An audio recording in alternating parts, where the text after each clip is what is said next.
Bom, então, já estamos gravando. Vou começar aqui, então, compartilhar a tela com vocês.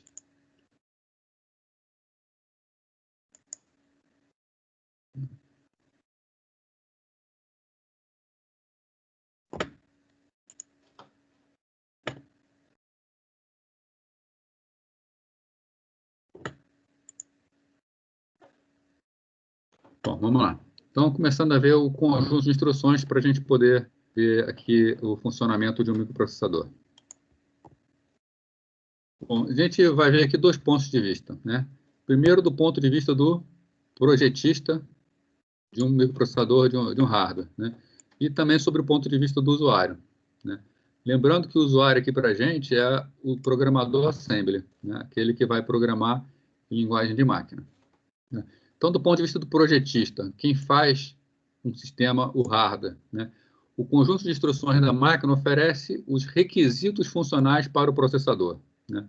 Grosso modo, a função do processador é executar as instruções que chegam nele.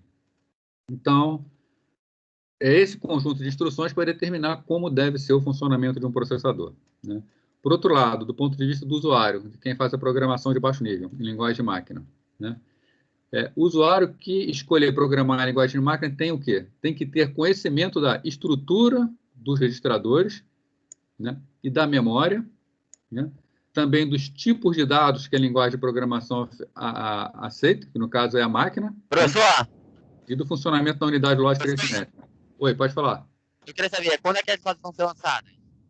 Vai me informar, por favor? Desculpa, eu não entendi. Quando é que as fotos serão lançadas? Eu tenho até domingo para lançar. Eu estou corrigindo os trabalhos ainda, porque dá trabalho, né? Ler aqueles trabalhos. É muita coisa para ler. Ainda falta corrigir 49 trabalhos. Assim que eu acabar de corrigir, eu lanço as notas. Obrigado. Nada.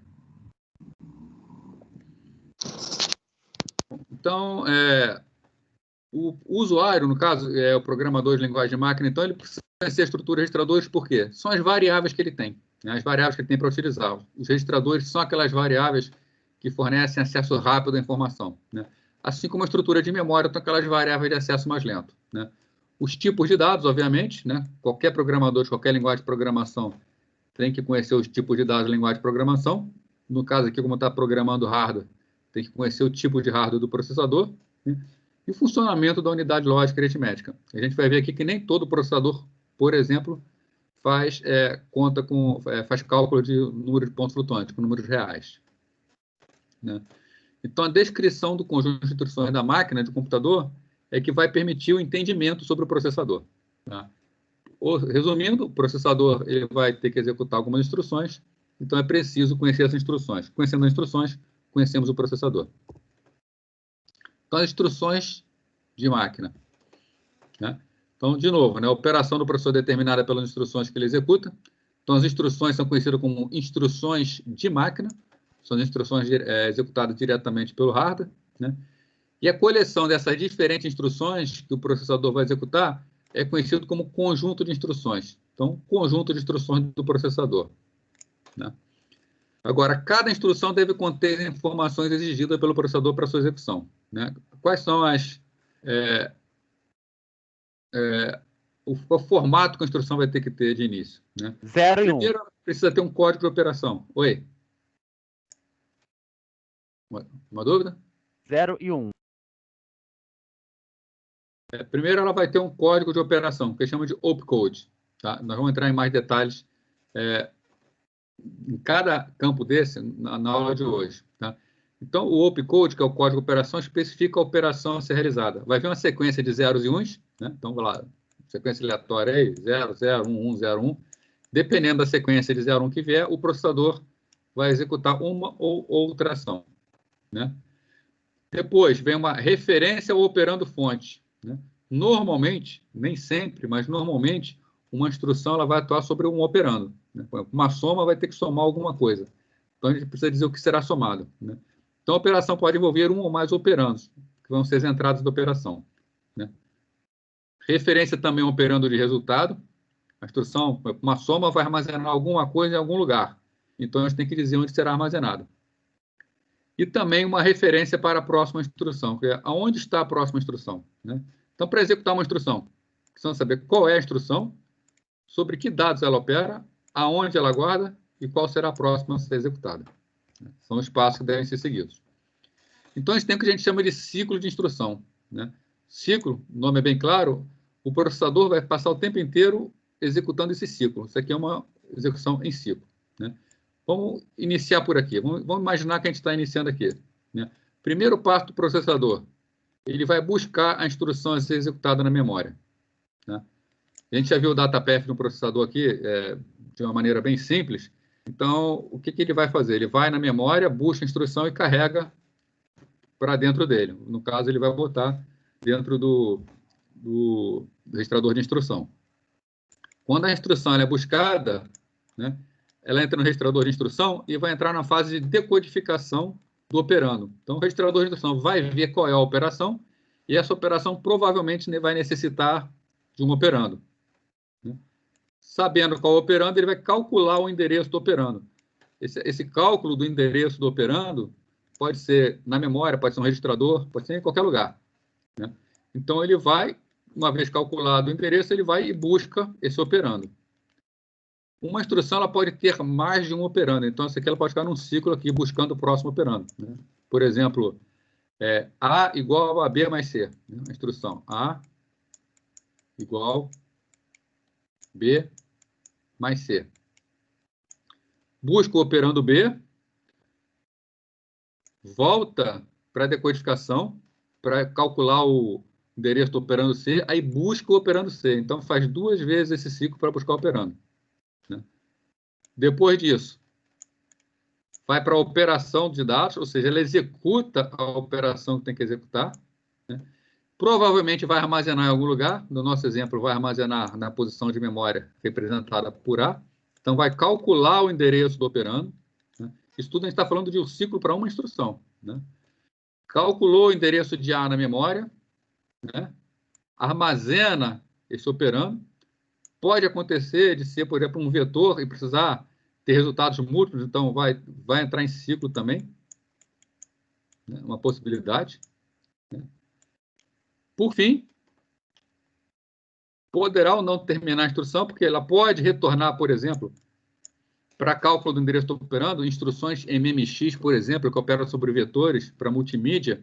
Você pode querer realizar a mesma operação sobre um vetor de dados. Então, ele vai novamente calcular o operando, né? Então, estamos ainda dentro da mesma instrução, executando a mesma operação em uma série de vetores. Então, essa parte do ciclo do processador ela pode executar repetidamente. Quando termina de executar tudo, vai para a última parte, que é o cálculo do endereço da próxima instrução. Aí a gente fecha o ciclo e começa tudo novamente, tá? Então, o microprocessador passa a vida inteira fazendo enquanto está ligado é esse ciclo. Sempre buscando a instrução, buscando operando, executando, armazenando e buscando a próxima instrução.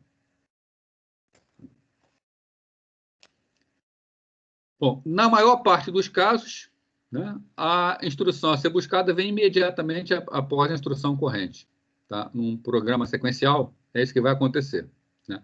Então, o que o microprocessador faz, ele já calcula automaticamente a próxima instrução, né? Quando ele busca uma instrução, enquanto ele está trabalhando nesse ciclo aqui,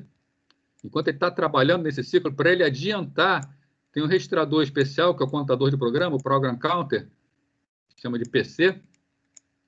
Automaticamente, por hardware, ele faz o quê? PC igual PC mais 1. Então, quando ele acaba o ciclo, ele já tem o endereço da próxima instrução para ficar mais rápido. Somente se houver um salto, né, um desvio condicional ou incondicional, é que o valor do PC vai ser alterado sem ser para a próxima instrução.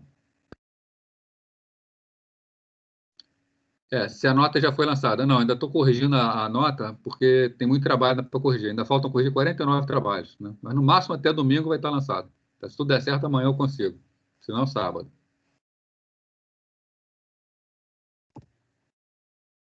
Então, na maior parte dos casos, a próxima instrução vem imediatamente após, né? Operando os fonte e resultado pode estar em uma de 4 áreas, né? Na memória principal ou virtual, eu já comentei com algumas vezes vocês a memória virtual.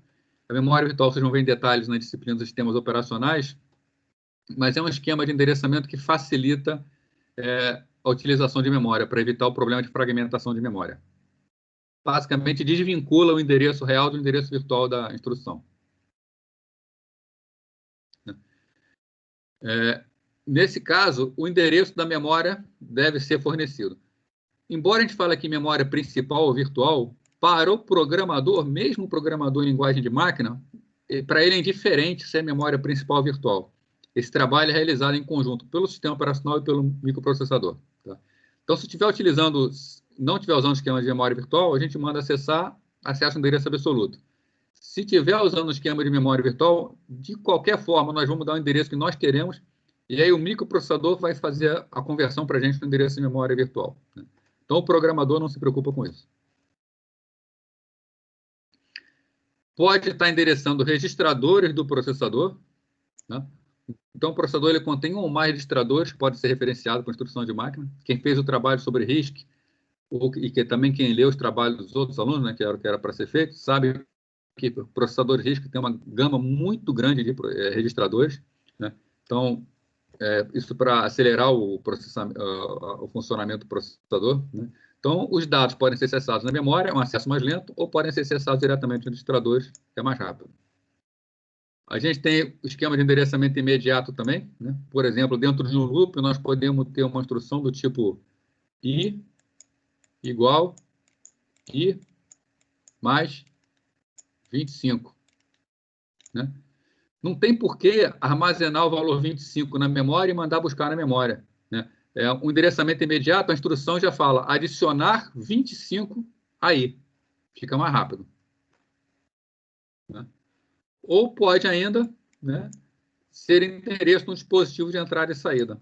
Né? Nesse caso, vai ter que fazer acesso a um módulo de entrada e saída, uma operação bem mais lenta, mas para acesso a disco, por exemplo, fazer transferência de dados entre discos de memória, é necessário instruções desse tipo. Como a gente representa uma instrução? Né? Então, tinha falado do opcode, está aqui. O formato de uma instrução. Né? Cada instrução, então, ela é representada por uma sequência de bits. Né? E a instrução é dividida em campos. Aqui embaixo está um exemplo de uma instrução, né? Um exemplo de uma instrução de 16 bits. Não são todas assim. Então, no caso dessa instrução, nós temos 4 bits para o opcode, né? 6 bits para referenciar operando e mais 6 bits para referenciar outro operando. Né? Uma pergunta para vocês aí. 4 bits de opcode, quantas instruções essa máquina pode ter?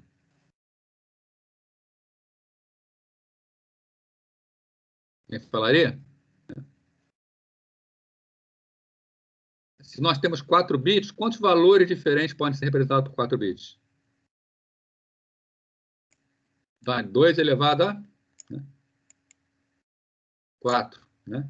Então, essa máquina pode ter somente 16 instruções. Né?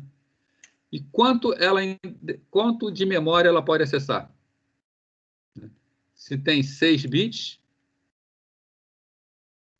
ela pode acessar 2 elevado a 6 palavras, né? Não bytes. Né? Então, ela pode acessar 64 palavras. Né? Então, é assim que a gente vai conseguindo descobrir a capacidade de uma máquina. Já vê mais para frente que tem como burlar isso aqui para endereçar mais memória. Né? Mas, a grosso modo, é isso aqui. Então, olhando para o formato de instrução, nós podemos dizer. Né? Na maioria dos conjuntos de instrução, mais de um formato é utilizado. Né? Isso quer dizer o seguinte, nem todas as instruções, no nosso exemplo aqui, necessitam ter exatamente 4 bits. Nós podemos ter instruções de 4 bits, mas para aquelas instruções em que a gente vai referenciar, só vai ter um operando, por exemplo, nós podemos ter mais de 4 bits para a instrução. Então, o formato pode ser variável. Às vezes acontece de dar um atrasinho, né? Isso é problemático. Então, durante a execução da instrução, né, uma instrução é lida para o registrador de instrução, comentei isso há pouco com vocês, né, no processador. Então, o processador, ele contém uma série de registradores. Alguns registradores são chamados registradores de uso geral, que o programador é livre para ele colocar o valor que ele quiser lá dentro para acelerar os seus cálculos. Outros registradores, como é o caso do registrador de instrução, e como é o caso do Program Counter, são para uso da UCP. Né? Então, o registrador de instrução especificamente, ele armazena a instrução. No caso, essa instrução aqui, quando ela for lida para dentro do microprocessador, onde ela vai ser colocada? Ela vai ser colocada no registrador conhecido como IR, registrador de instrução, ou Instruction Register. Né? O processador deve ser capaz de extrair dados de diversos campos da instrução para realizar a operação. Né? Quem vai fazer isso aqui é a unidade de controle. Né? Nós vimos que a UCP ela tem uma unidade lógica e aritmética e uma unidade de controle. A unidade de controle vai ler o que está no registrador de instruções para poder sair executando, disparando as partes do processador para que ele possa funcionar.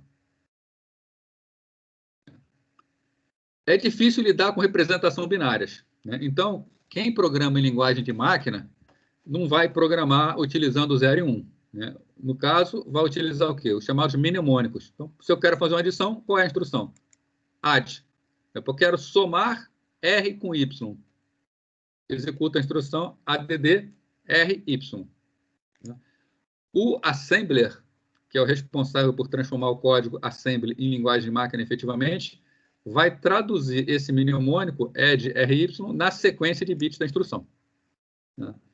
Então, o programador em si vai usar mnemônica mais fácil. Então, add para subtração, add para adição, sub para subtração, mul para multiplicar, div para dividir, load para carregar dados na memória, store para armazenar dados na memória.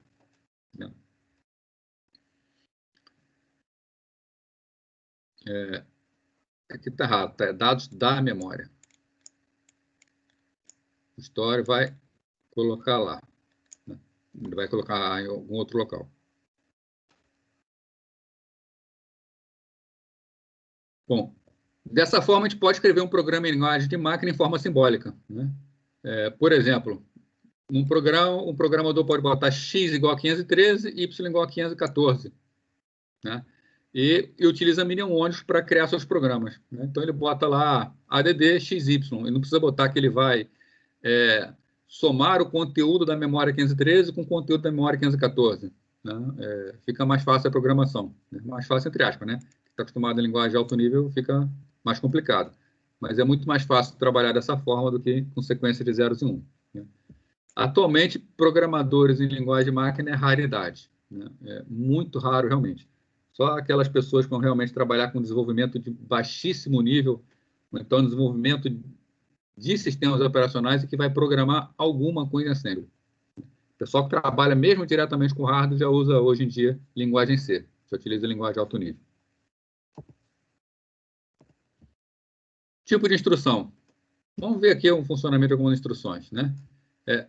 Imaginar a seguinte instrução, x igual a x mais y. Como a gente vai fazer essa operação com instruções de máquina? Vou imaginar o seguinte, x está no endereço 221, y está no endereço 223. Como essa instrução seria traduzida em linguagem de máquina? Nós teremos que falar, carregue um registrador com conteúdo no endereço 221, ou seja, carregue um registrador com conteúdo de x, some o conteúdo de y, que é o 223, ao registrador, e no final armazene o conteúdo do registrador no endereço 221. Então, uma simples instrução de uma linguagem de alto nível, uma instrução das mais simples, gera 3 instruções de linguagem de máquina. Quando programa um compilador, precisam ser usadas essas instruções? Não.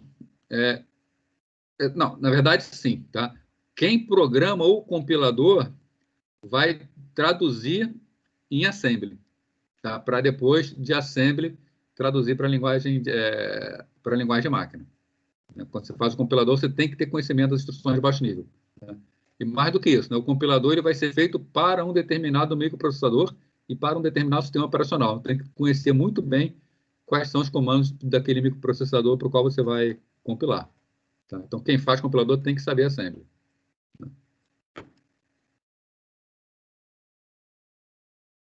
Respondido aí, Irving.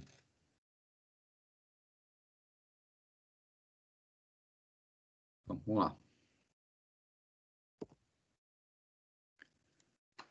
Então, é comum que uma única instrução em linguagem de alto nível gere várias instruções em linguagem de máquina.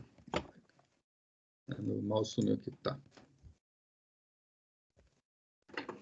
Então, o computador deve ter um conjunto de instruções que permita ao usuário programar qualquer tarefa de processamento de dados, né? Então, o computador, quando é selecionado o conjunto de instruções que ele terá que ter, tem que ter em mente que pode fazer qualquer coisa, né? Não quer dizer que tem que ter instruções muito complexas, mas que qualquer instrução complexa pode ser feita a partir dessas instruções mais simples, né? Então, o programa escrito em linguagem alto nível precisa ser traduzido em linguagem de máquina, né? O conjunto de instruções precisa ser suficiente, tá? Para expressar qualquer uma das instruções de linguagem alto nível. Essas instruções já são mapeadas, nós já conhecemos, né? A luta hoje é saber dessas instruções mapeadas quais são as mais importantes, quais devem ficar e quais devem ter além delas. Bom, então a gente pode categorizar da seguinte forma, né? Quais são os tipos de instruções que precisamos ter, né? Instruções para processamento de dados são aquelas instruções aritméticas e lógicas, ou seja, instruções para somar, subtrair, multiplicar, dividir, e instruções para fazer comparações, né? Instruções para armazenamento de dados, que é para fazer a movimentação de dados entre registrador e memória. Para movimentação de dados, que é instruções para dispositivo de entrada e saída, né? Então, em cima, no armazenamento, a gente está falando de memória principal. E embaixo, quando a gente fala em movimentação, a gente está falando de memória secundária, né? E a parte de controle, que são instruções de teste e desvio, né? Para implementação, por exemplo, de if, while, né? Tendo esse conjunto de instruções aqui, qualquer tarefa pode ser realizada. Com relação à quantidade de endereços, né?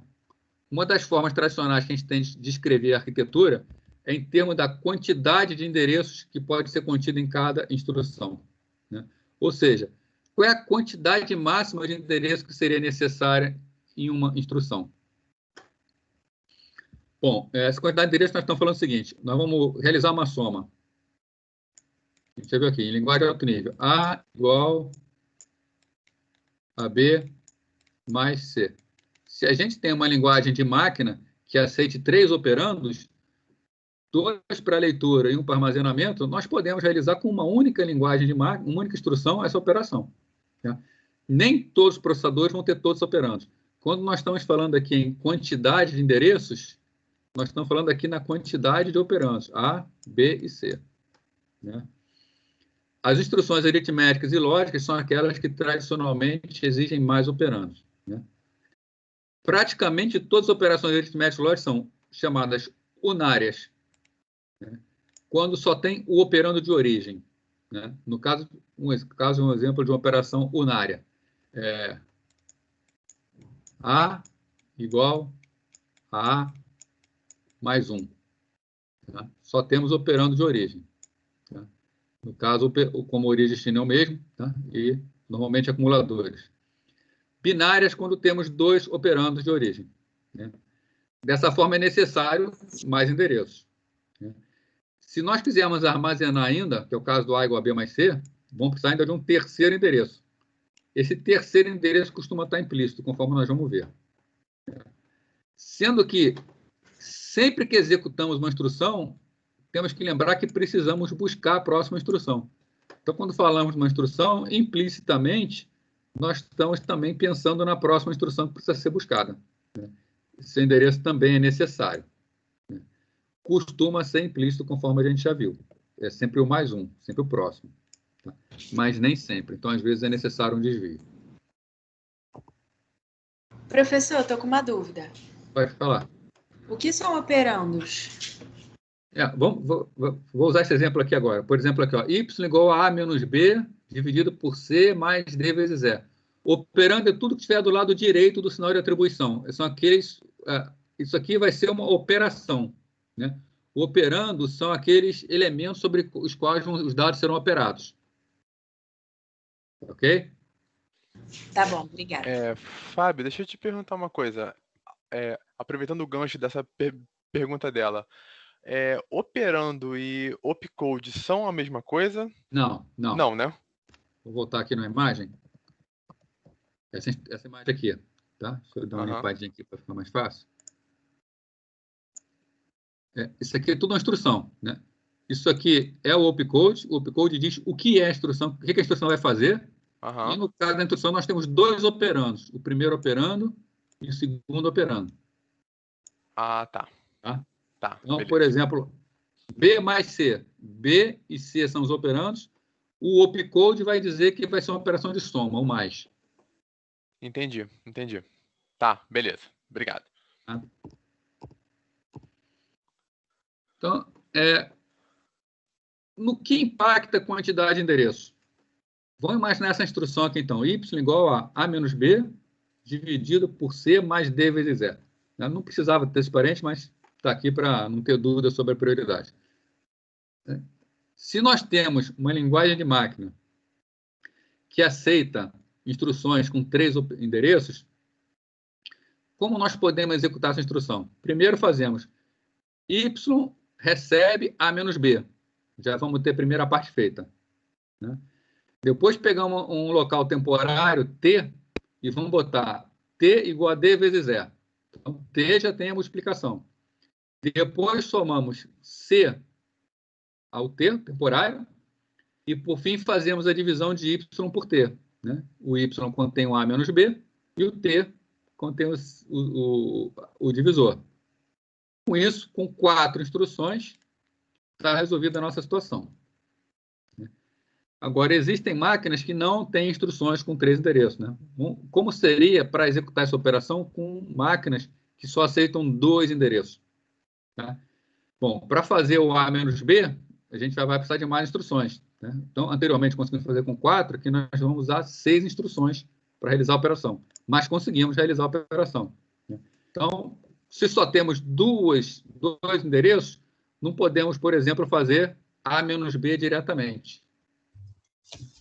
Professor? Oi.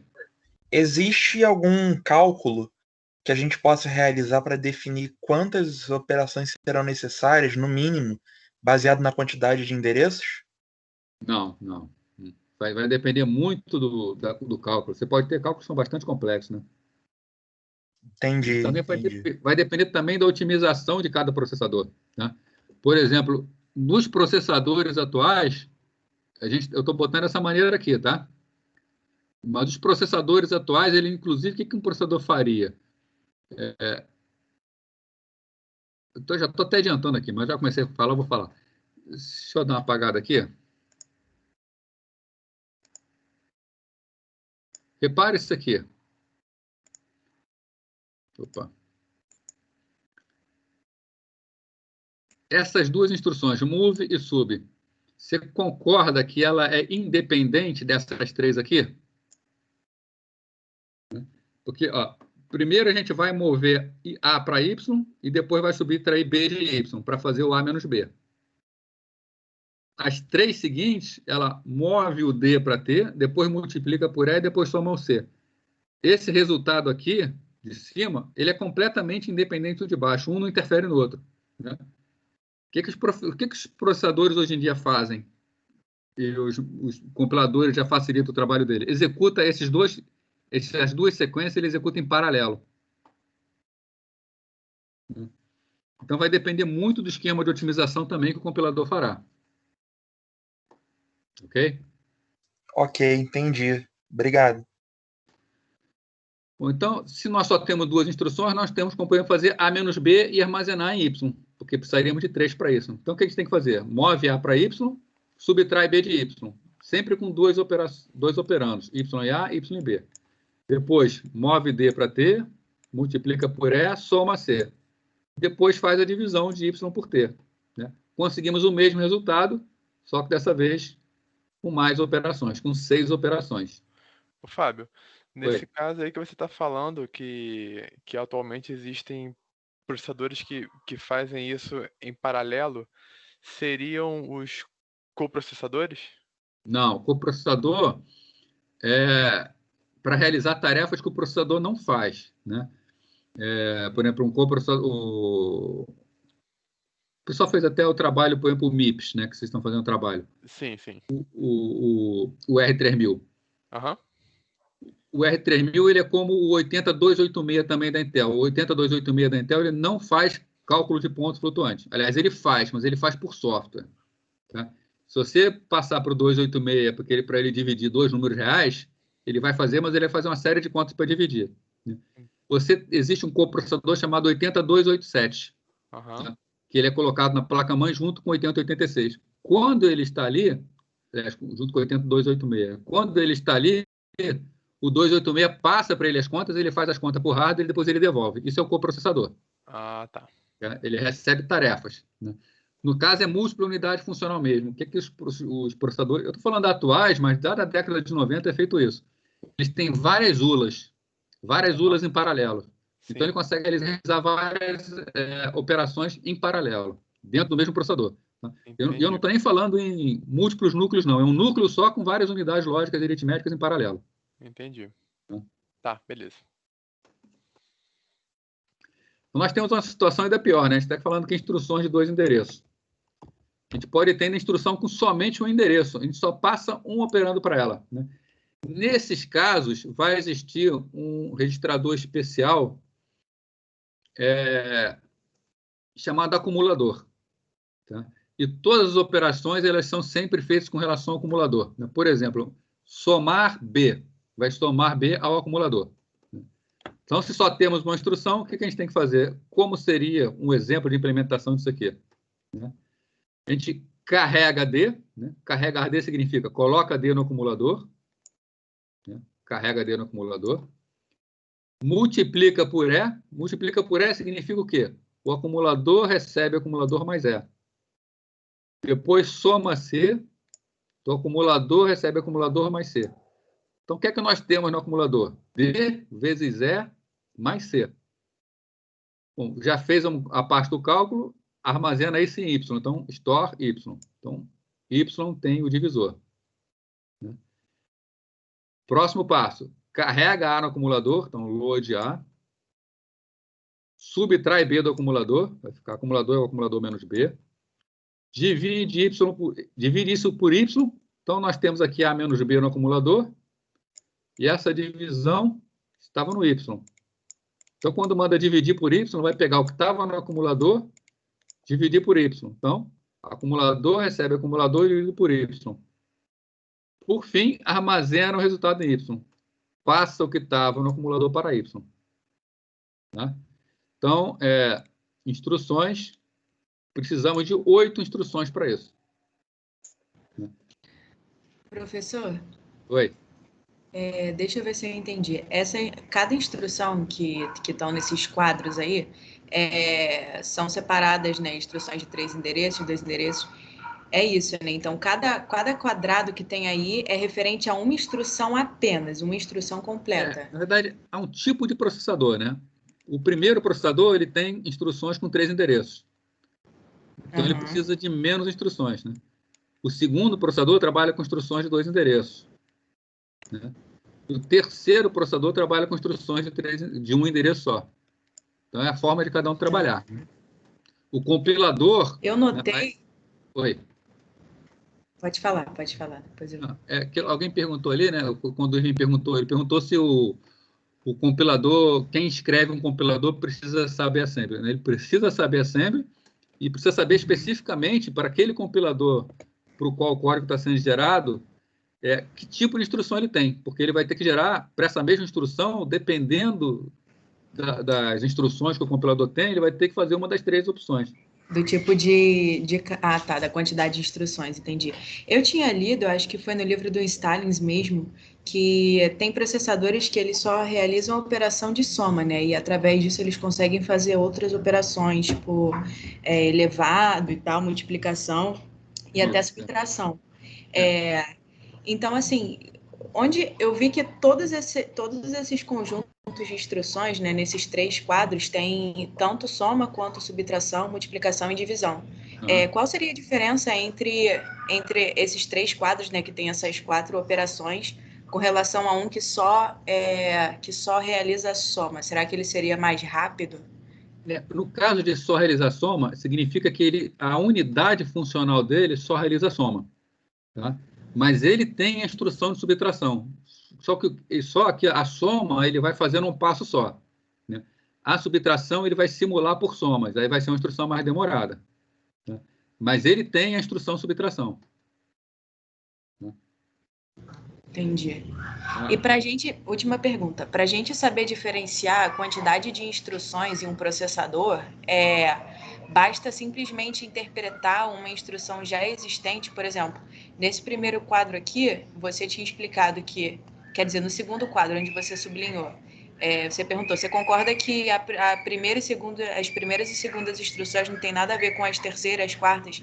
Então, seria você interpretar o cálculo ali, a operação sendo realizada para saber se existe alguma correlação entre elas ou não. Aí você consegue identificar a quantidade de endereços. Na verdade, isso é para você poder, que eu falei, foi para poder identificar se elas são independentes para executar em paralelo, né?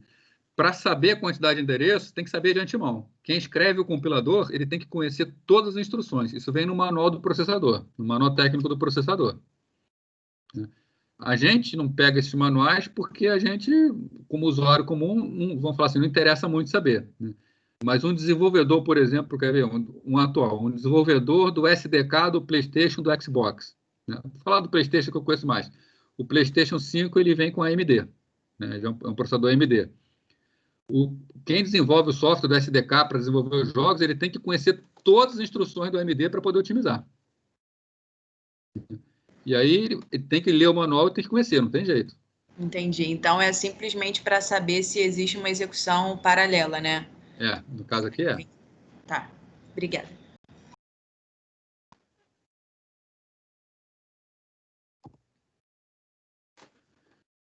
Bom, então a quantidade de endereço por instrução é uma decisão básica de projeto, né? No projeto do microprocessador, a gente vai definir quantos endereços cada instrução vai ter, né? Então, nós teremos processadores com maior capacidade de processamento, né, em termos de endereçamento, e outros com menor capacidade, né, que tem menos instruções, né?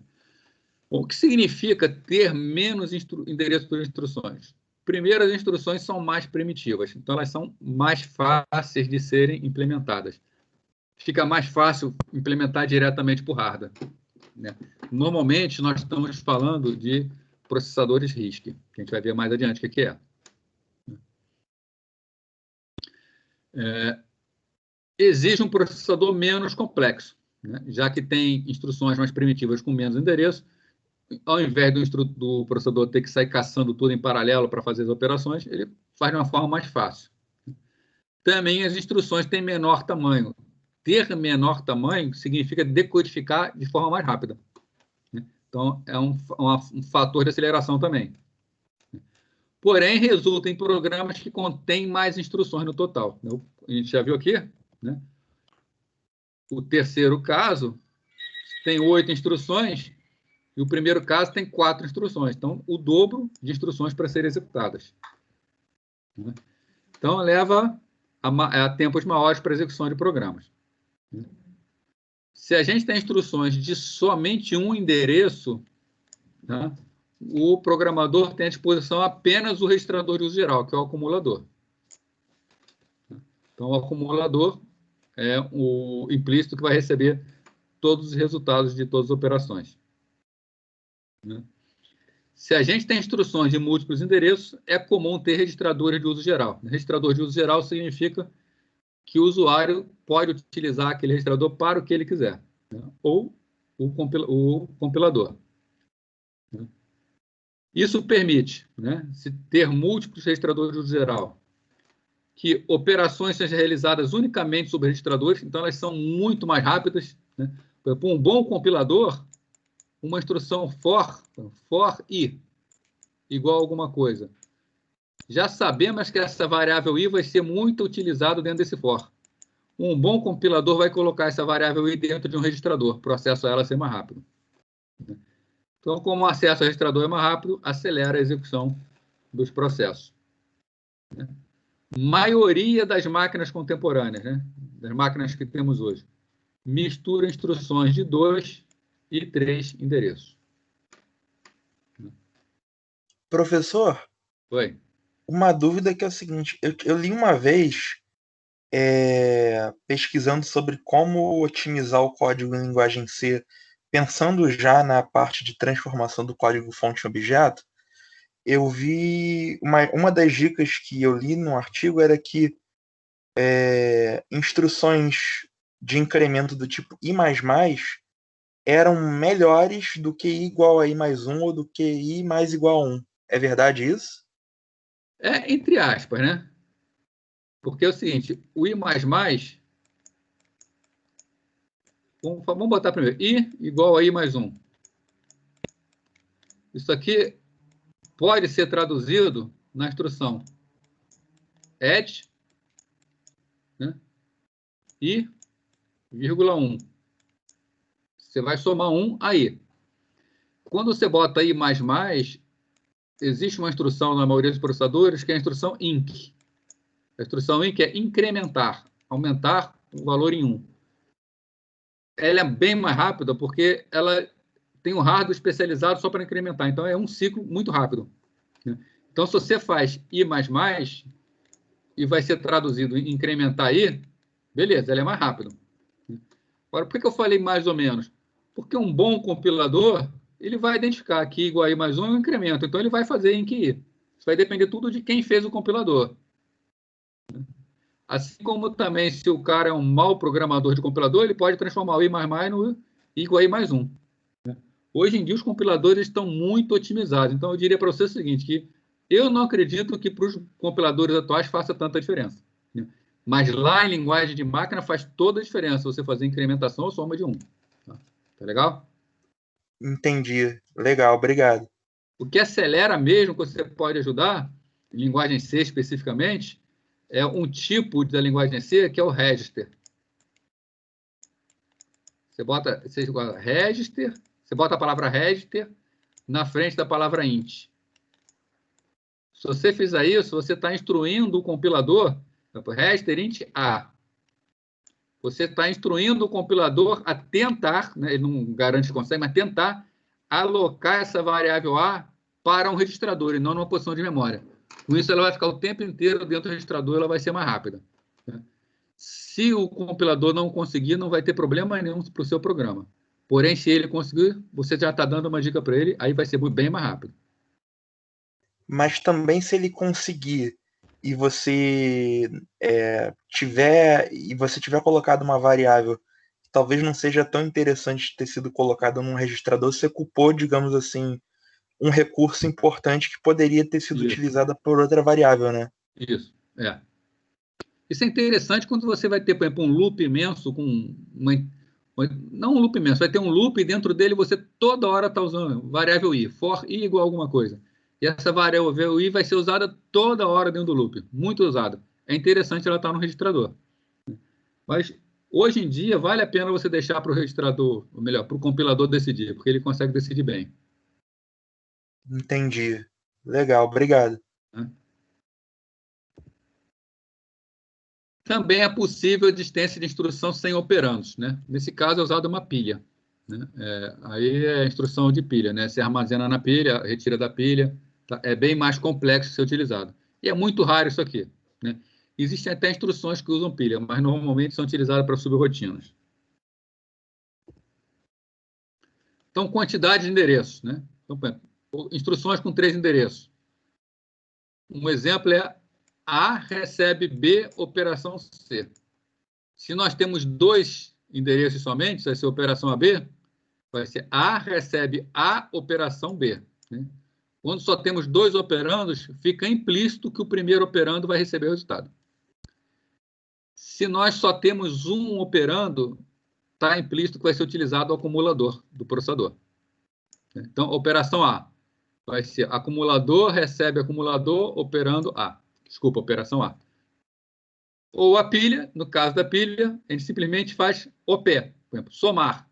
O que ele vai fazer? Na pilha, ele vai pegar o topo da pilha e somar a operação menos 1. Né? Então, pega o topo menos 1, soma e armazena no topo.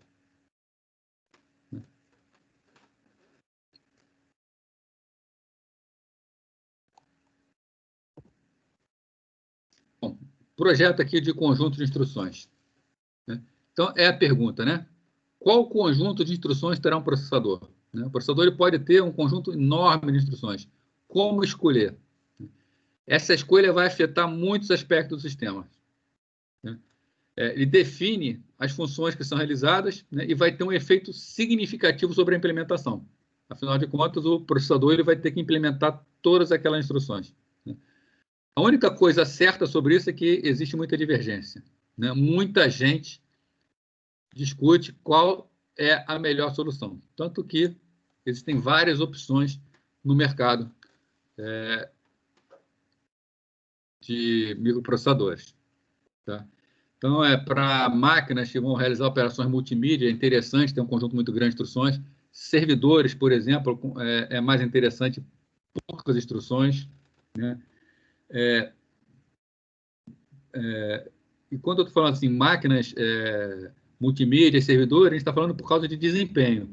Né? E ainda tem um terceiro aspecto, dispositivos móveis como smartphones, jogos de mão, aí já fica melhor com poucas instruções por outro aspecto, porque o consumo de energia é melhor, então vai exaurir menos a bateria. Né? Então, a divergência é enorme. Ninguém tem uma solução simples. Né? Quais são as questões mais importantes? Né? Primeiro, repertório de operações. Quantas e quais oferecer? E qual o nível de complexidade que as operações deverão ter? Quanto maior a complexidade, mais complexo vai ser o microprocessador, mais caro vai ser o microprocessador e mais energia ele vai consumir. Né? Tipos de dados. Né?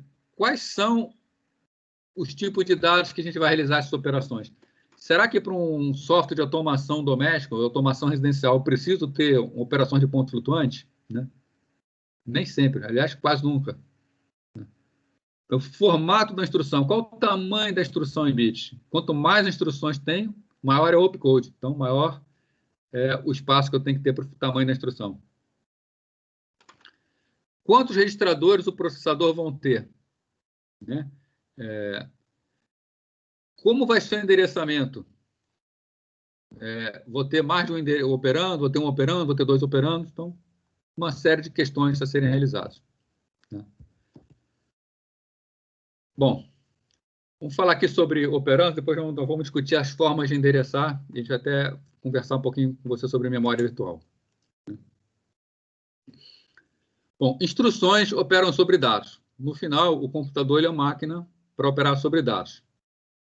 Os tipos de dados mais importantes que tem, que são os tipos de dados primários que uma máquina consegue trabalhar. Endereços de memória, números, caracteres e valores lógicos. Né? Então, basicamente, são esses dados que um hardware tem. Vamos ver cada um deles. Né? Endereço.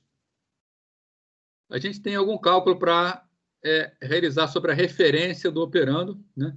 Para determinar o endereço de memória, seja ela principal ou virtual. A gente vai ver mais para frente isso aqui, tá? Mas basicamente existem várias formas da gente referenciar uma memória. Quando a gente fala isso aqui, somar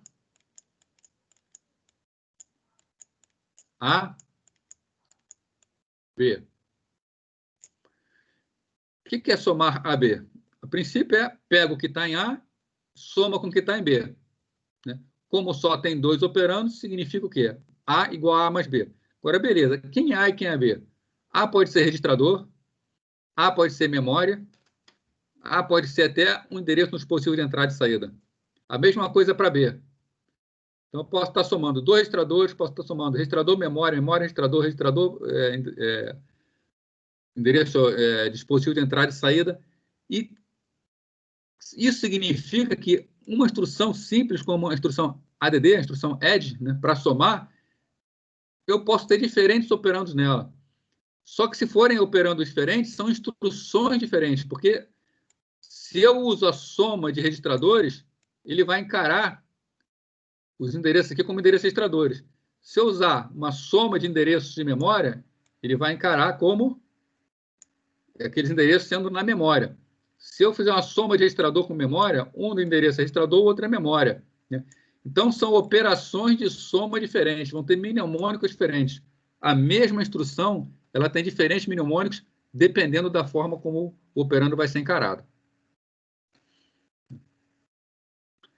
Bom, Então, é isso que a gente diz que vai precisar determinar o endereço da memória. Daqui a pouco a gente vai ver como fazer isso.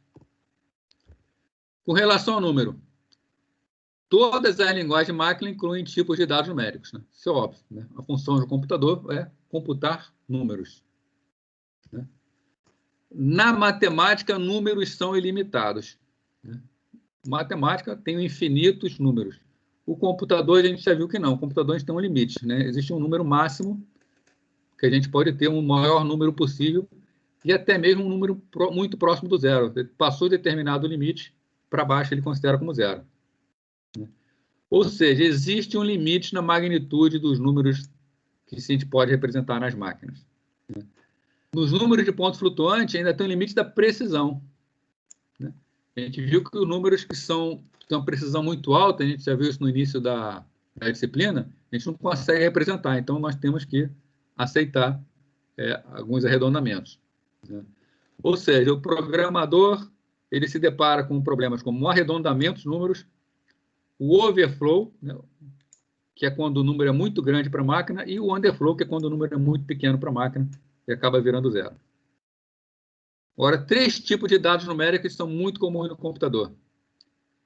Inteiros binários ou de ponto fixo binário. Oi. Qual a diferença entre overflow e underflow? São opostos. Overflow e underflow. Por exemplo, uma máquina que ela consegue ir do número... Vou botar uns pequenos aqui, tá? De 9,99 até 0,01. Se eu tentar armazenar 20, eu gerei um overflow, é mais do que ela aguenta, né? Se eu tentar armazenar 0,0001, eu gerei um underflow, porque é menos do que ela aguenta, né? Ok? Obrigado. Né? Então, nós temos inteiros binários ou de ponto fixo binário, né? Nós já vimos isso no início da disciplina, né? Que são representações numéricas. Nós vimos ponto flutuante binário, que é para apresentar números reais, né? E ainda temos também uma forma de representação que é chamada de representação decimal, né? Essa representação decimal ela é rara de ser utilizada, mas ela existe nos microprocessadores atuais, tá? Ela é basicamente o seguinte: é armazenado no byte só os valores 0 a 9. Né? Eles não são armazenados como informações binárias. Para algumas instruções, fica mais rápido trabalhar com decimal do que ficar convertendo toda hora entre decimal e binário. Tá? Então, os processadores eles aceitam esse tipo de instrução. É claro que se você realizar somas com binários, né, soma, multiplicação com binário, é muito mais rápido do que realizar as operações com decimal. Mas se você só vai armazenar o número para mostrar mais adiante, você não vai realizar nenhuma operação matemática, é mais rápido você trabalhar somente com números decimais dentro do processador. Tá? Então, uma decisão, normalmente, do compilador, ela precisa de muito trabalho para você tomar a decisão correta. Os tipos caracteres. Claro que texto é mais conveniente para o ser humano do que números binários, né? Porém, não são facilmente armazenados ou transmitidos por sistemas de computação. Então, foram criados diversos códigos para representar os caracteres, né? Só como exemplo, de um primeiro código binário, código Morse é um código binário. Tá? É um código representado por quê? Pontos e traços, né? Se você trocar ponto e traço por 0 e 1, é um código binário. Atualmente, a maioria dos computadores trabalha com código conhecido como ASCII, American Standard Code for Information Interchange. O código ASCII é um código de 7 bits. Como os computadores atuais são de 8 bits, a gente trabalha com o chamado ASCII estendido, tá? Que é um código de 8 bits.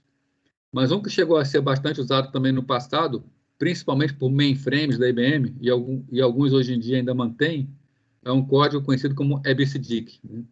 Extended Binary Code Decimal Interchange Code. Então, um código criado pela IBM e ainda é usado em algumas máquinas IBM. E dados lógicos, né? Dado lógico é verdadeiro ou falso, né? Dados booleanos, né? Em geral, cada palavra é tratada como uma única unidade de dados, mas alguns processadores aceitam que 1 byte, por exemplo, já que ele tem 8 bits, ele possa armazenar 8 valores diferentes, 8 valores lógicos, né? Então, às vezes, é útil considerar que uma unidade de n bits seja constituída de n itens de dados de 1 bit, contendo os valores 0, 1, ou seja, valores verdadeiro e falso. É o que nós chamamos de dados lógicos, né? Nem sempre os compiladores traduzem variáveis booleanas em dados lógicos, porque trabalhar a nível de bit requer conversões que são complexas. Então, assim, para efeito prático, é mais fácil um compilador traduzir uma variável booleana num número inteiro e trabalhar com o número inteiro, fica mais rápido. Mas existem ocasiões que é necessário manipular os bits no item de dados, né? Por exemplo, operações de ponto flutuante. Eu tenho lá 1,2 vezes 10 a 3. E vou somar com 2,4 vezes 10 ao quadrado. Para fazer essa soma, eu tenho que normalizar a potência, né? Então, por exemplo, né, transformar isso aqui em 0,24 vezes 10 ao cubo, para depois poder somar a 1,2. Tá? Então, para fazer essa normalização, é necessário trabalhar bit a bit.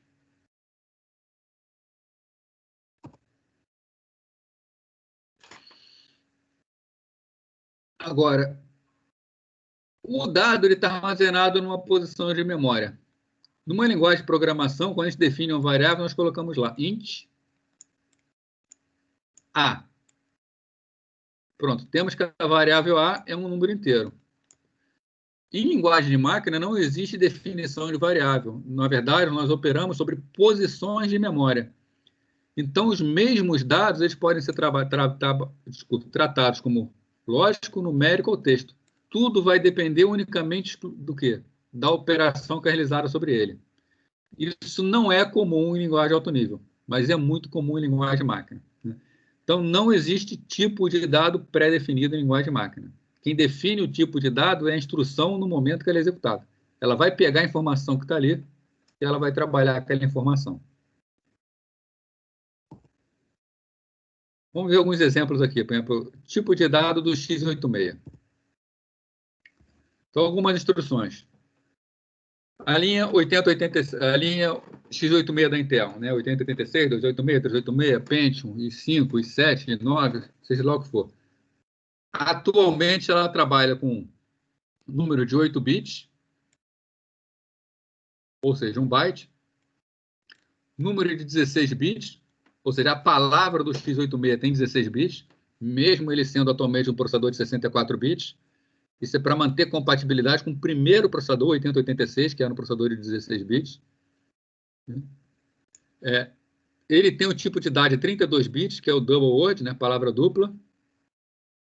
Tem o tipo de 64 bits, que é o quad word, palavra quádrupla.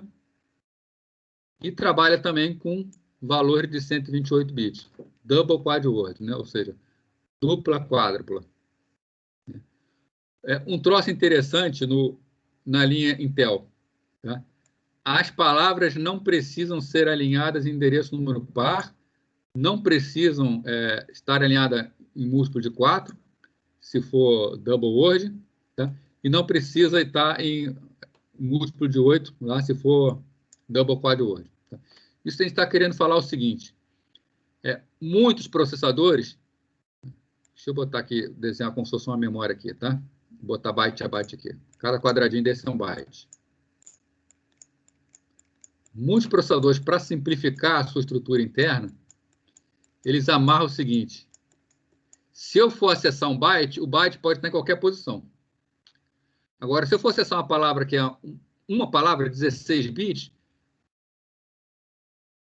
eu só posso entrar em múltiplos 16 bits. Então, ou vai estar aqui, ou vai estar em 2, ou vai estar em 2, sempre no início múltiplo 16. Eu não posso ter, por exemplo, encaixado aqui, né?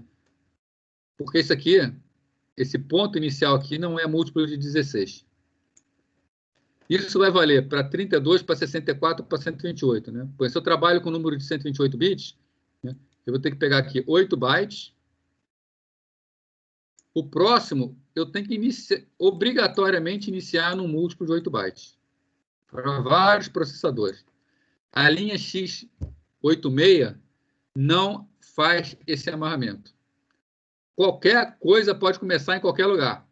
Tá? Então, por exemplo, um número de um double quad word. Eu poderia começar aqui num x86 sem nenhuma dificuldade. Tá? Então, ele facilita bastante a vida do programador.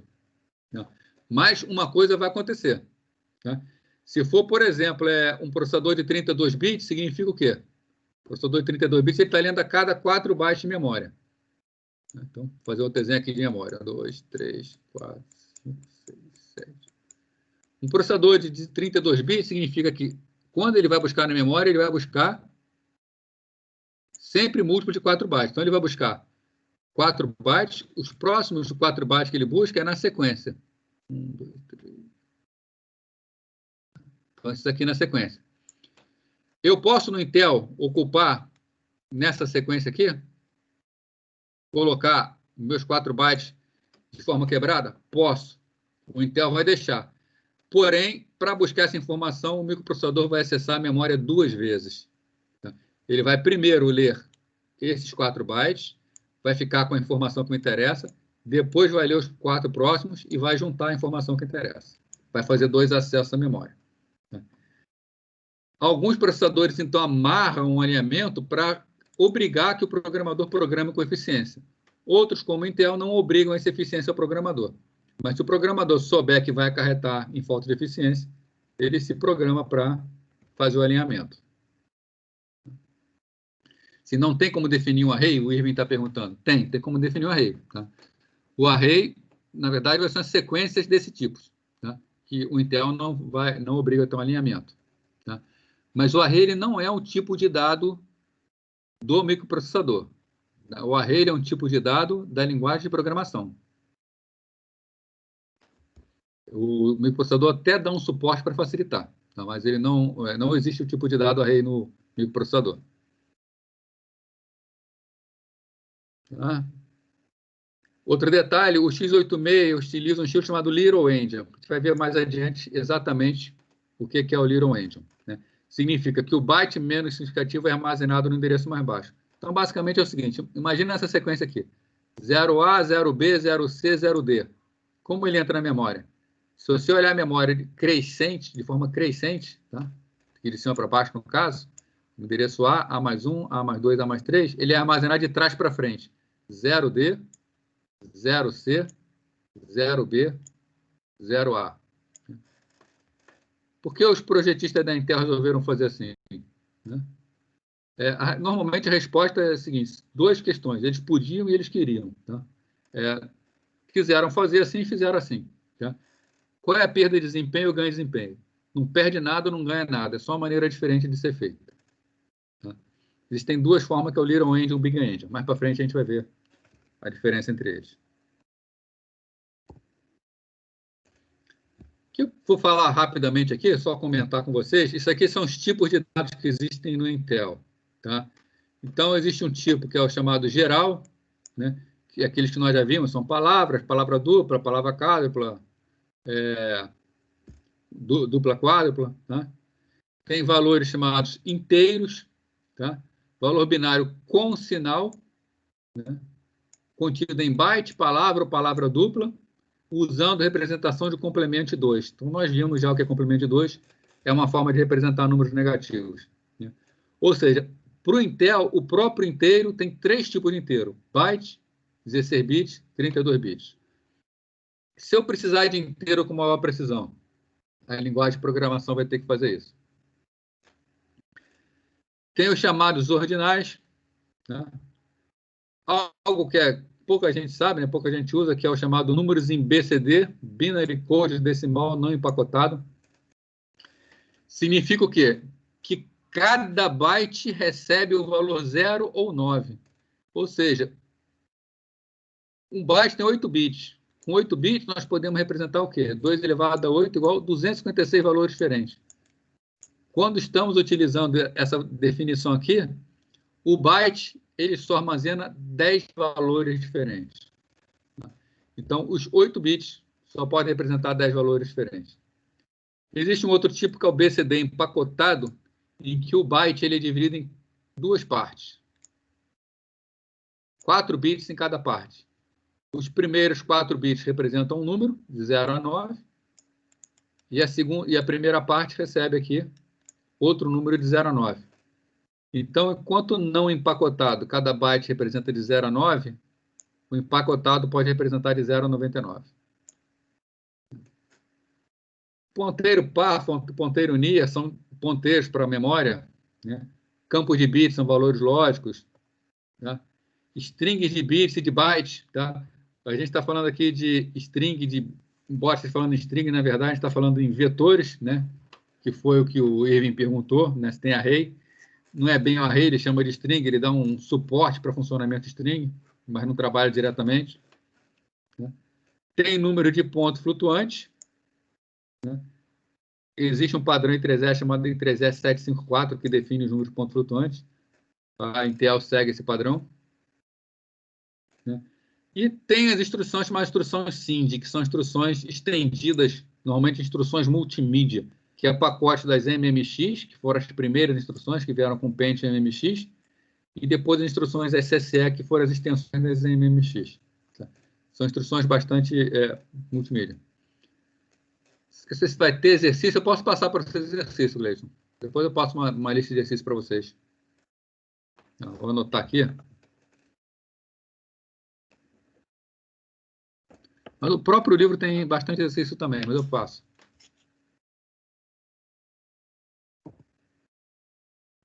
Os tipos de dados do ARM, né? A gente viu que esses tipos de dados foram da Intel.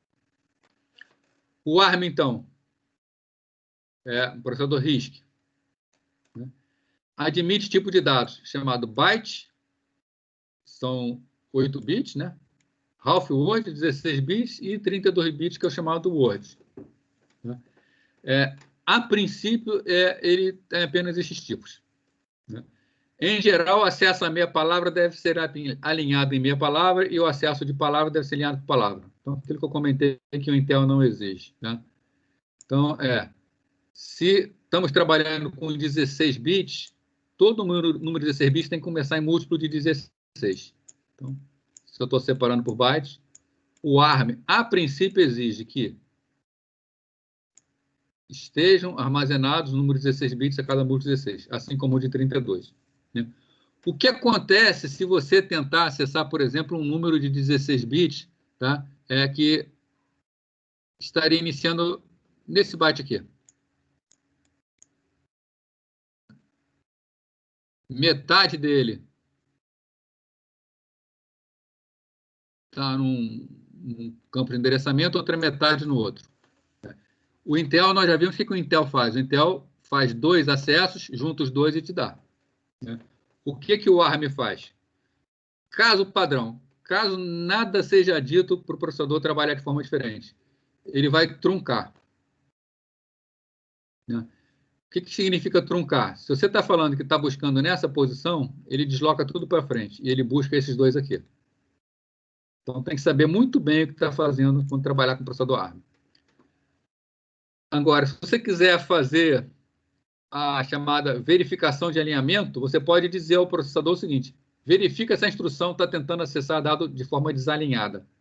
Se você mandar ele verificar e você tentar acessar um dado desalinhado, ele vai gerar um erro. Então, ele vai abortar se tentar fazer um acesso desalinhado. Professor? Oi. Uma dúvida aqui. Essa verificação de alinhamento, ela acaba tendo a mesma complexidade computacional de fazer o que o Intel faz, que tá fora do... Tá tentando acessar um dado fora da posição, digamos assim, ideal, então eu vou e junto tudo e devolvo. Isso, no final das contas, tem mesma demanda? Não, porque se você só verificar o alinhamento, ele faz uma conta rápida e rapidamente ele aborta. Entendi. É que o ARM ele também faz o que o Intel faz, que é o acesso desalinhado. Mas aí você tem que instruir o processador para fazer isso. Não é a operação padrão dele, não é o default dele, né? Então, enquanto o Intel ele sempre oferece o acesso desalinhado, no ARM você tem que dizer se você quer isso ou não, né? Porque o acesso desalinhado, ele vai fazer o quê? Ele vai gastar mais energia, que a ideia do processador RISC é gastar pouca energia, porque ele vai ter que fazer 2 acessos, vai ter que gastar mais ciclos para acessar a memória. Então, você, por exemplo, você pode desenvolver um sistema operacional em que você bote o microprocessador no acesso desalinhado. Melhor, esquece, você bota o processador no acesso verificação de alinhamento. Aí você fala para quem faz software, ó, se você tentar acessar desalinhado, vai dar exceção. Então, se alguém fizer um programa com acesso alinhado, vai dar erro, né? Você vai obrigar o programador a trabalhar de forma mais otimizada. Vai dar mais trabalho para o programador ou para o compilador, mas o sistema vai ser mais eficiente. Ou você pode flexibilizar. Você fala assim, não, eu não quero eficiência no meu sistema, eu vou trabalhar com acesso desalinhado. Aí ele vai trabalhar igualzinho o Intel. Mas ele te dá mais flexibilidade, ele deixa você decidir o que ele vai fazer. Entendi. Obrigado.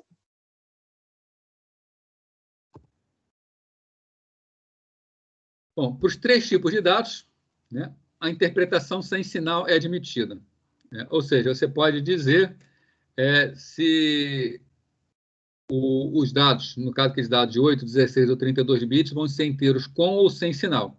Se for sem sinal, é sem sinal. Se for inteiro com sinal, vai usar complemento de 2, que foi o que a gente viu no início da disciplina. Aliás, todo processador trabalha com complemento de 2, que é mais fácil, né? Chamar a atenção aqui, ó, maioria, tá? Não são todos não, mas a maioria das implementações do ARM não oferece hardware de ponto flutuante, tá? A ideia do ARM é ser rápido, mas também economizar energia. O cálculo de número de pontos flutuantes por hardware, ele gasta muita energia e ele consome uma área muito grande. Então, se você está querendo dissipar calor com mais facilidade, não está querendo gastar muita energia, e você vai usar em um sistema que não faz muito cálculo de número flutuante, você coloca o processador ARM e você fala, ó, essa linha não vai ter operação de realizar cálculo de pontos flutuantes. Então, e se você precisar, faz por software. Então, o compilador se vira, né? Porém, o ARM admite um coprocessador de pontos flutuantes opcional. Se o seu sistema precisa, você coloca um outro chip lá e ele vai trabalhar, né? Também trabalha com o padrão I3E754. Ele vai fazer tudo por hardware. Então, o ARM é uma arquitetura que dá muita flexibilidade para desenvolvimento de hardware. Você pode customizar o seu hardware à vontade, né? Outra coisa aqui do ARM, enquanto o Intel é Little Endian, né, o Intel armazena sempre em ordem invertida, no ARM existe o registrador dele, que é um registrador de controle, onde você coloca uma série de informações nele. Se nesse registrador de estado do programa você colocar o bit de estado como 0, ele vai trabalhar com o formato chamado Big Endian, tá? Ele vai armazenar na memória na sequência que se vê. Então, se você tem byte 3, byte 2, byte 1, byte 0, ele entra na ordem correta na memória, tá? Já se você quiser trabalhar de forma diferente, quiser trabalhar como Intel, coloca aquele bit comum e vai armazenar em ordem contrária. Então, o byte 0 vai entrar no endereço mais alto, o byte 3 vai entrar no endereço mais baixo. Então, outra coisa que você determina em fase de projeto do seu hardware. Como vai ser a forma que ele armazena a informação. Aí, novamente, é melhor ou pior? Não tem melhor nem pior. Cada um pode fazer como quiser.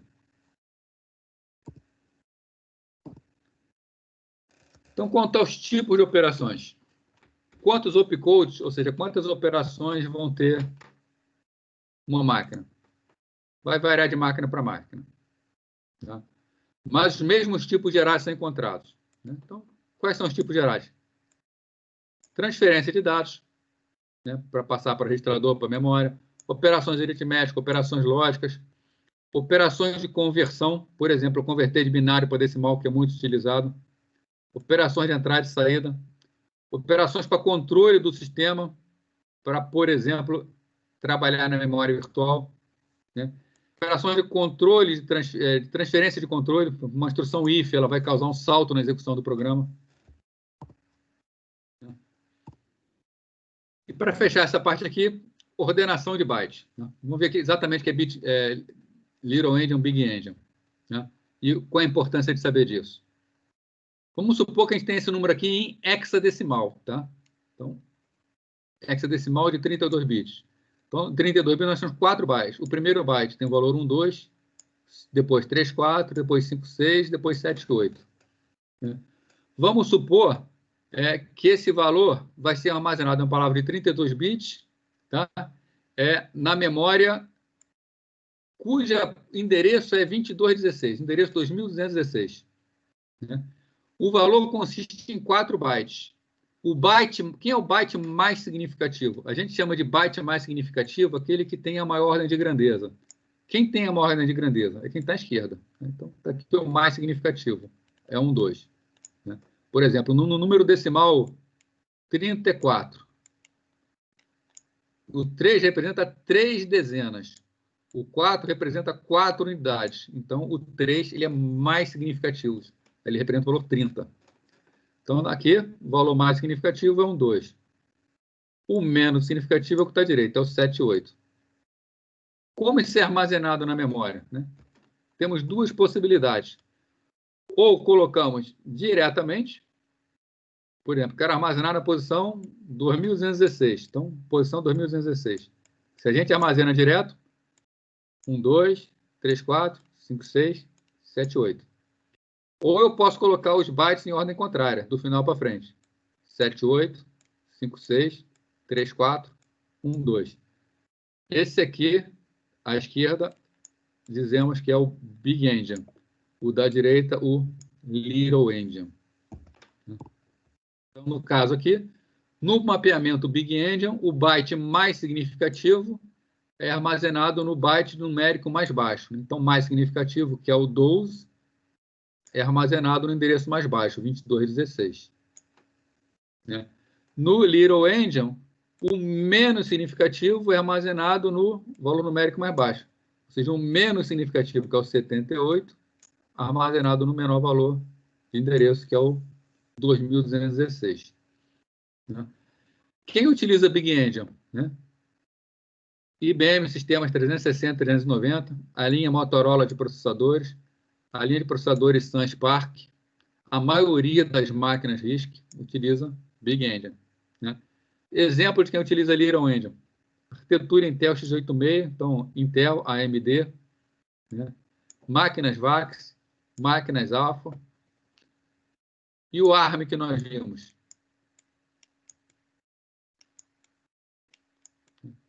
O ARM, ele não especifica qual vai ser, ele não amarra. O projetista, quando for colocar o processador, escolhe. Né? Se a gente considera valor escalar múltiplo, simplesmente a gente está invertendo a ordem dos bytes. Né? Se você pegar a ordem que está aqui, de cima para baixo, para o Big Endian, é a ordem contrária para o Little Endian. Então, sem grandes dificuldades. Isso é particularmente importante quando existe necessidade de transferência de dados entre máquinas com diferentes tipos de ordenação de bytes. Quem vai trabalhar com software básico para redes tem que ter essa preocupação. Quando você faz uma transferência de dados entre máquinas de diferentes processadores, você precisa tomar bastante cuidado com esse tipo de coisa. Inclusive, o surgimento da linguagem Java, um dos requisitos da linguagem Java era resolver esse problema. A máquina virtual Java ela define um tipo de dados. Então, fica indiferente. Mas se você está trabalhando, por exemplo, com linguagem C, e você vai pegar dados de uma máquina e transferir esses dados brutos para outra máquina, é necessário ver o tipo de dado que tem na máquina e, dependendo, fazer uma conversão antes da transferência. Tá? E é claro, né, como muita coisa, não existe consenso global sobre qual é a melhor forma. Né? O que eu posso falar para vocês é que, em termos de desempenho, não existe diferença. Quer falar aí, Vitor?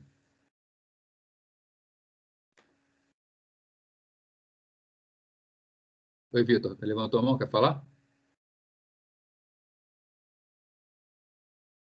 Não.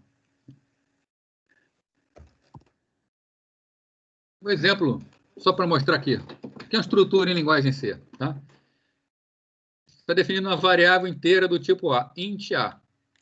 Uma variável inteira do tipo A, aqui à esquerda. Como ela será armazenada no Big End e como ela será armazenada no Little End. Endereço crescendo, né, de cima para baixo. Então, se é uma variável inteira, ela consome 4 bytes. Assumindo que vamos colocar nela o hexadecimal 11, 12, 13, 14, como vai ficar? No Big Endian, 11, 12, 13, 14. No Little Endian, 14, 13, 12 e 11. Aqui no exemplo foi posto um pad, pad é para preenchimento de lixo, só para fazer o alinhamento. Então, espaço em branco, não tem nada ali dentro. Uma palavra, o tipo double, palavra dupla. Então, palavra dupla, 16 bits, né? 8 bytes. Vai armazenar 21, 22, 23, 24, 25, 26, 27, 28. Então, Big Endian armazena na sequência. Little Endian, sequência exatamente inversa. Né? Esse foi o B. Né? Char C. Tá? Mas nós estamos armazenando aqui um ponteiro. Tá?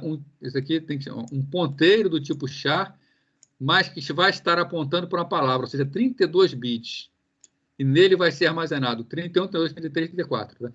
Quando nós colocamos isso aqui, um char asterisco C, significa que essa posição de memória vai apontar para um caractere. Mas C ele não é um caractere.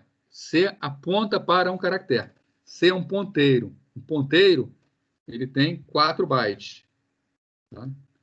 Se esse ponteiro ele vai apontar para o endereço 31, 32, 33, 34, novamente, normal no Big Endian, invertido no Little Endian.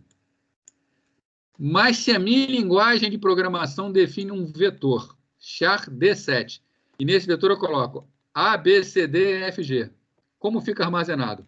Igualzinho nos dois.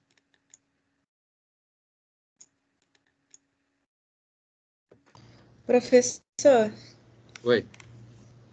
esse exemplo de armazenamento que está aí é na linguagem assembly, porque tem algumas coisas que eu identifiquei que talvez sejam, mas eu não sei se estou certa.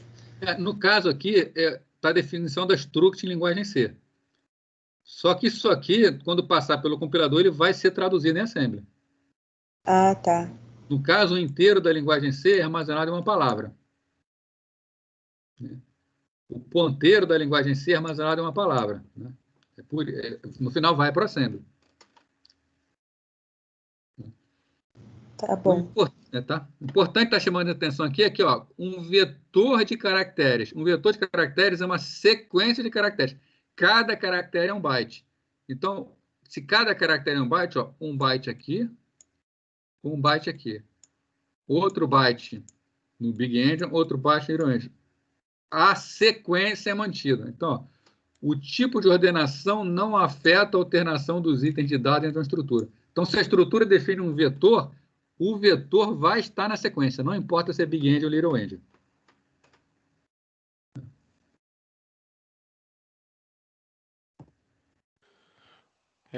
Fábio, volta naquele slide anterior, só um minutinho, por favor.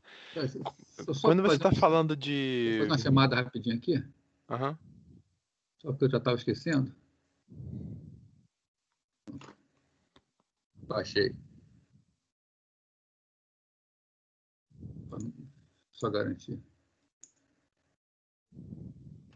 Tá. Deixa eu voltar lá. Qual slide? Esse mesmo. Eu ia perguntar o seguinte, você falou do vetor, né, que ele não altera a sequência. Isso.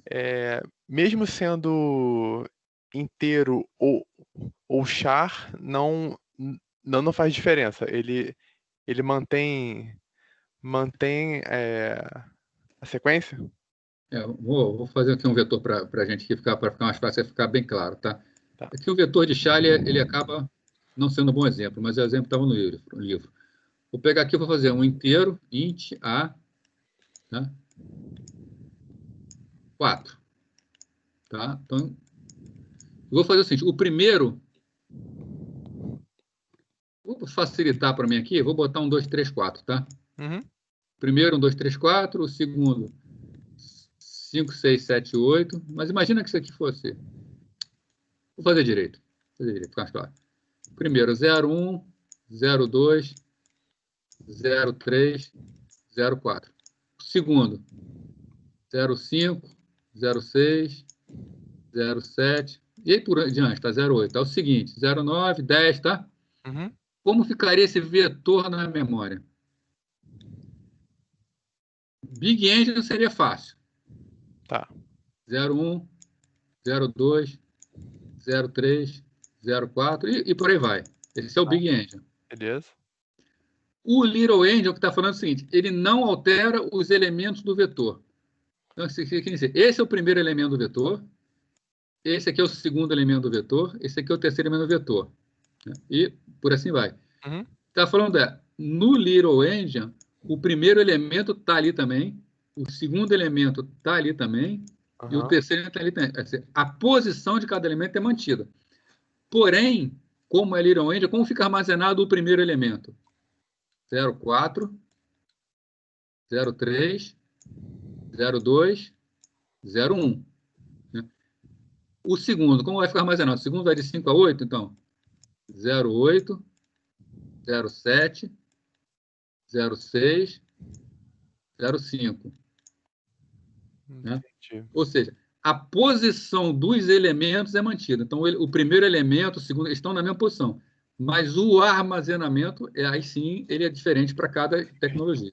Ah, tá. Tá. Esse exemplo ficou melhor mesmo. É melhor. Tá, beleza. Obrigado. Né?